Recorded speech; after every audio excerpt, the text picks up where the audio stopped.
What's up, everyone? And today we're going to be talking about a very interesting game, and that's the 25th anniversary of Flashback. Now, I got this for the Nintendo Switch in the Collector's Edition, which has a few little interesting things that we'll get into in a second. Now, Flashback was originally released back in 1993, and it's a very interesting platforming game that has some action elements, but overall, the game itself emphasizes on its platforming. Now, in Flashback, you're this guy who really doesn't know what his purpose is, and throughout the game you kind of learn little by little, and at the end of the game you have to kind of escape from a planet after, basically winning a war in a weird way. I'm not really going to get into too many spoilers, except for the fact that I actually messed up the end of my game somehow. So at the end of the game, you have to get an atomic charge, and that's all I'm going to really say going into that. And I got that, and then somehow I died. Not somehow I, died. And then when I went back to the save point, or even did the rewind, which this game has a rewind function to kind of help you out, I didn't realize that I no longer had that item, and it's like something really key for the end of the game, and somehow I was unable to go back to get it where it's supposed to be. So I ended up having to look at a walkthrough, and I realized I was literally at the end of the game, and the fact that I was missing this item kind of stopped me from beating the game, and I'm a little irked about that right now, but I guess that's old school games. You can miss things, you can screw up your whole game.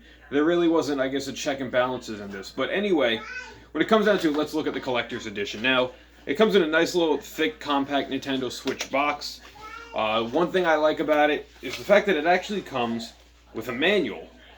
And the manual is like a manual / art book. It actually has maps and level design, which I should have just looked at to see if there was a switch to actually go back and get that atomic charge, because I know exactly where it is, but it doesn't look like that switch was activated, because you have to go on a lift to basically get to where you need to be, and I couldn't get that lift back down, which is weird. So guys, if you're playing this game, make sure you have that item before you screw it up like I did. Now also with this, you got your traditional Nintendo Switch case, but for the Switch version, it came with like a replica Steelbook Super Nintendo cartridge for the game, which is actually really unique and really cool. And inside, actually, it has like a limited run collector's card if you're able to get it. Which, one of the things that I found was interesting, it has a spot for the manual, but the manual itself is actually way too big for the case, which I thought was a little funny, because that's another thing that you would have thought they would have kind of figured out. Now, overall, though, this game is cool. It has different filters. You can play it in the original 1993 mode with the graphics, or you can play it with a little bit more of a modern take. It has modern controls, and, it has filters like CRT, scanline, stuff like that to kind of give it an old school feel with an upgraded graphical approach. And overall, though, this game, the way it plays, it's only about like a 4-hour game, if that. There's a few different worlds you go to, but the game itself plays very interesting, and it's not entirely difficult. There's different difficulty modes as it is, but there's it's just very cool to an extent, because it plays like an old school platformer. To run, you have to hold like R, and then the directional, and then to jump is like up, which I'm not a big fan of up being a jump button. I would have rather it be like A or B, or like, one of the face buttons, instead of a directional button. That's just me, because it makes the sometimes jumping mechanic a little weird. Like if you're trying to do a running jump, it doesn't always register. And the one thing that I think that they did was keep this game as true to its source material as possible. I never played Flashback back in 1993. I was 1, and I really picked this game up initially because it was a nice cheap collector's edition of a game that kind of came with a few little perks.